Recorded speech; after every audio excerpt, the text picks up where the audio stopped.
They said the hills kept their secrets, but the soil remembers everything. In the forgotten valleys of Appalachia, there is a story too dark for the family to speak of, and too grotesque for outsiders to believe. It is the story of a child who was never given the chance to be a child at all, pregnant at 11. The most inbred girl in Appalachia. Her name is not written in history books, but in whispers, in faded photographs, in the skeletal ruins of cabins where silence itself feels cursed. This is not folklore, this is not a ghost story, this is flesh, blood, and suffering passed down like a disease. Generations of kin marrying kin, neighbors who were not neighbors at all, but cousins, brothers, uncles. The bloodline twisted into itself until innocence became an impossibility. By the time she was born, her fate was already written. She carried the face of a lineage bent by its own hand, eyes set too close, jaw never quite formed, a body fragile but forced into womanhood long before time allowed. The mountains hid her family from the outside world. No schools, no doctors, no church to cast judgment, no law to intervene. Children were born not with joy but with obligation, and every new birth was both a continuation and a curse. By the age of 10, she had already seen more than most grown women could bear. By 11, her stomach began to swell, a grotesque betrayal of youth, a living indictment of what unchecked secrecy can create. Those who did see her, the rare outsiders who stumbled across her family, carried away haunted memories. They spoke of a girl who could not look you in the eyes, whose voice cracked like glass when she tried to speak, whose body seemed too small for the burden inside it. They spoke of a family that lived like shadows, eyes hollow, movement slow, as if the very act of living had become a punishment. What happened to her was not an accident. It was not love. It was not choice. It was the inevitable product of a bloodline rotting in isolation, generation after generation burying sins in the same shallow soil, and when she gave birth the hills did not echo with joy, they echoed with silence, a silence that lingers still. The story of the girl cannot be told without first understanding the family that created her. In the hollows of Appalachia, families lived in seclusion, cut off not only from the rest of America, but sometimes even from the nearest town. Poverty carved away choice, and hunger chained people to the land. For some, survival meant bending rules. For others, survival meant bending blood. Her family belonged to the latter. Their surname is remembered only in fragments, a name that locals dare not repeat in daylight. They were known for their strangeness long before she was born. Uncles who looked too much like brothers, children whose eyes crossed so deeply they could barely see, women whose spines curved as though bearing invisible weight. It was a family that carried deformity not as accident, but as inheritance. The cabins where they lived were dark and damp, walls patched with wood scavenged from other ruins, roofs sagging beneath decades of rot. Inside, the air was heavy with smoke and silence. There was no laughter of children, no warmth of family, only the slow decay of people bound together in ways the world was never meant to allow. Outsiders who wandered close would later say it felt like stepping into another century, where time had broken and refused to move forward. The girl's father, or perhaps her uncle, perhaps even both, was a figure both feared and obeyed. His eyes were vacant, his face lined not by age but by years of inbreeding that blurred generations into one. He ruled the family not with words but with presence, his shadow stretching long over the children who learned early never to question. In such a house, there was no innocence. Childhood was a fragile illusion, torn away before it could take root. The girl herself was a quiet child, withdrawn, often hiding in corners or slipping into the woods for solitude, but solitude could not save her. By time her belly began to swell, the truth was undeniable. She was carrying not only a child, but the weight of generations, the evidence of everything her family tried to hide. She was 11 years old, yet already broken by the hand that was supposed to protect her. In towns nearby, whispers began to drift through taverns and church pews. A girl too young, a family too strange, a story too disturbing to face head-on. People shook their heads and looked away, as if ignoring it might erase it. But the truth was festering in the mountains, and she was its most horrifying proof. Pregnancy is difficult even for a grown woman with doctors and medicine. For an 11-year-old child, it is nothing short of a death sentence. Her body was too small, her bones too narrow, her frame unready for the violence of birth. Every month that passed carved pain into her. Neighbors recalled seeing her walk slowly, clutching her stomach as if every step pulled her closer to the grave. She did not smile. She did not speak. It was as though she had already disappeared into herself, waiting for the end. The family did not call for help. They had lived too long in the shadows, too long in fear of outsiders who might expose what they were. A hospital would ask questions, a doctor would take one look at her and know.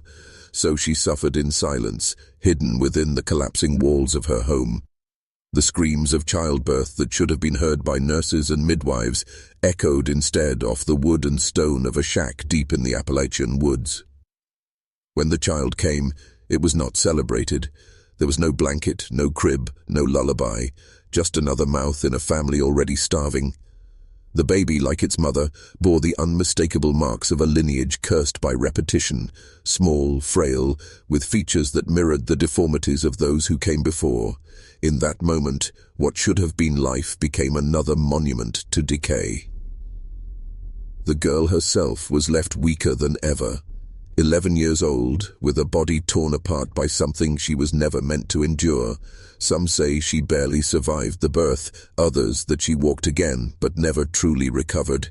Her youth was gone, her childhood stolen, and yet the cycle demanded more. For families like hers, one birth was never the last.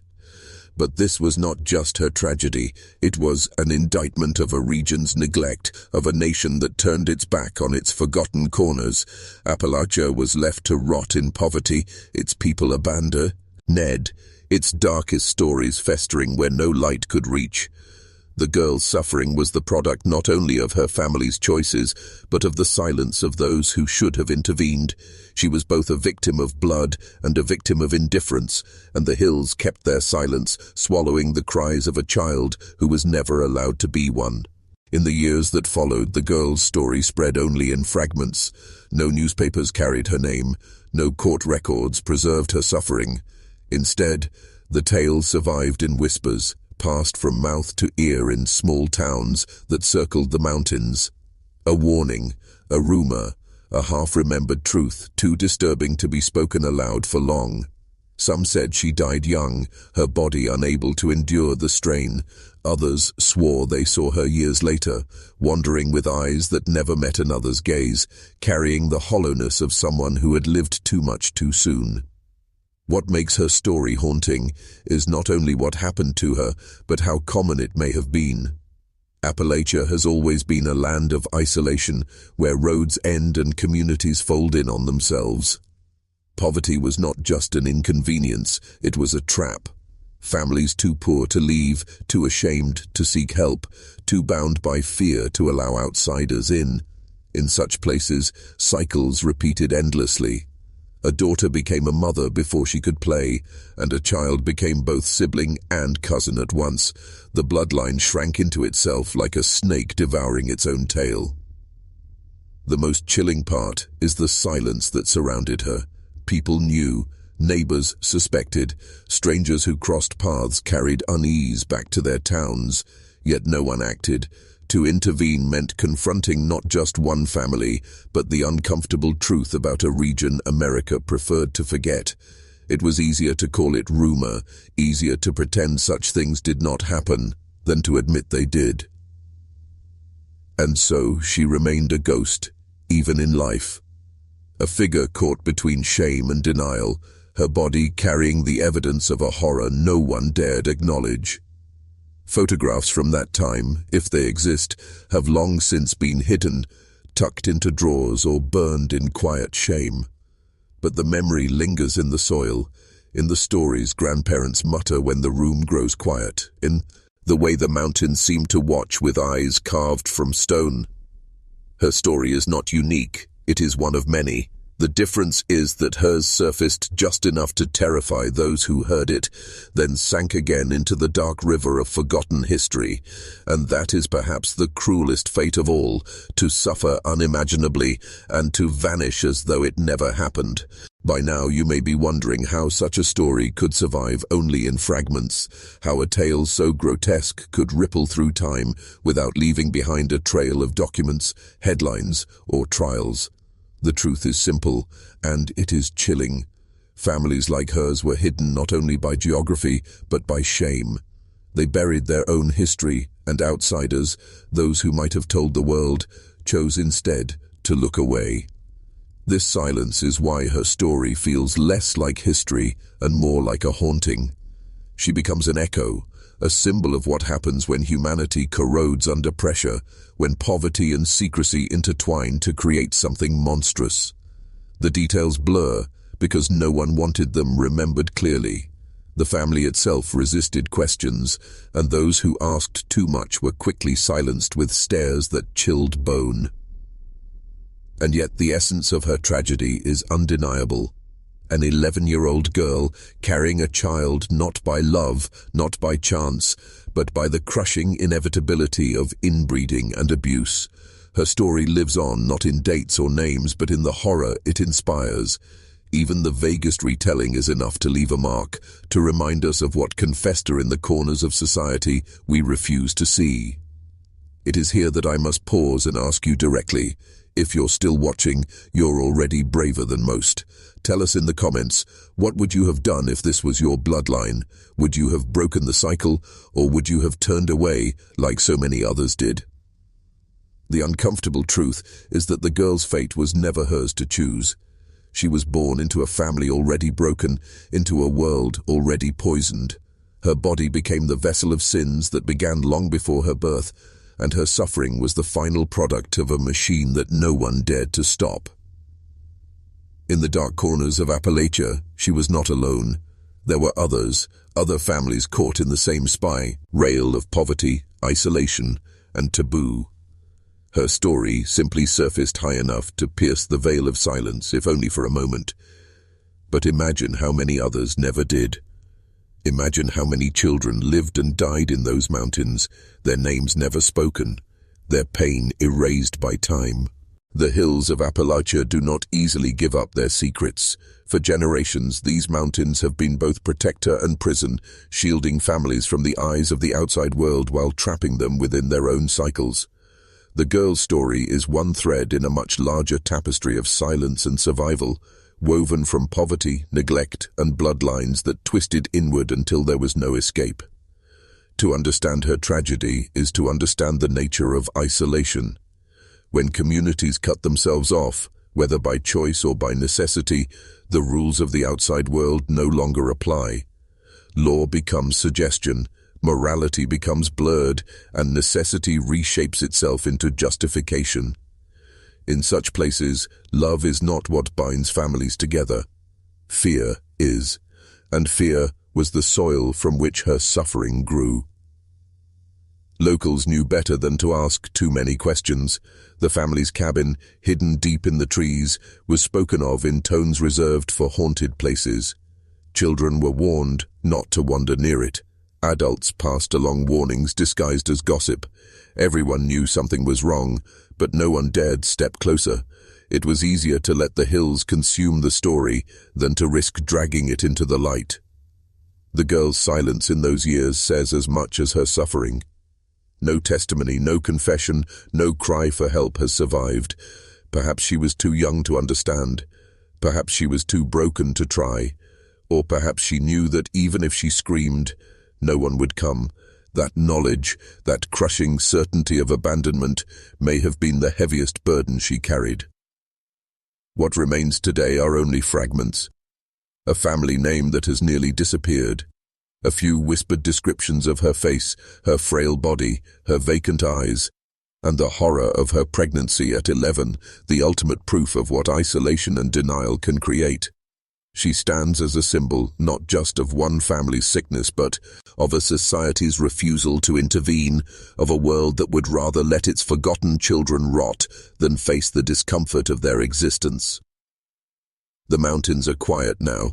The cabin has long since collapsed, reclaimed by moss and soil, but if you stand among the ruins, some say the silence carries weight, as though the land itself remembers what it was forced to hold. Her story ends not with resolution but with absence. No gravesite marked her name, no obituary softened her memory with kind words. She slipped away into the same silence that had consumed her life, leaving only the faintest trace behind, just enough for her horror to endure as rumor, as myth, as a whispered warning. In that way, she became less a person than a shadow cast across Appalachia, her suffering preserved in the imagination of all who heard of it. And yet, perhaps the cruelest truth is this: she was real. A child who laughed once, who dreamed once, who may have held on to hope before it was stolen from her. Beneath the horror, there was still humanity. A little girl who never had the chance to choose who she would become, whose life was decided before she ever took her first breath. To remember her only as the most inbred girl in Appalachia is to see the tragedy, but not the person. And that, too, is another form of erasure. The lesson her story leaves us is not just about one family, nor about Appalachia alone. It is about what happens when we turn away from the forgotten, when we allow shame and poverty to fester unseen. It is about the monstrous things that grow in the dark when no one is willing to shine a light. She is proof of the human cost of neglect, proof that silence kills just as surely as violence. Some will dismiss her story as myth, others as exaggeration, but ask yourself, why does it persist? Why, after so many years, does the image of a pregnant child in the mountains still linger in hushed tones? It lingers because it carries a truth deeper than names and dates. It lingers because even if the details shift, the horror remains real. And so, the hills hold her secret still, a child lost to time, a bloodline swallowed by its own shadow, a life erased before it began. In remembering her, even in fragments, we confront the darkness not only of Appalachia's past, but of our own willingness to forget. For some, she is just a rumor, but for the soil, for the silence, for the echoes in those forgotten cabins, she was and always will be real.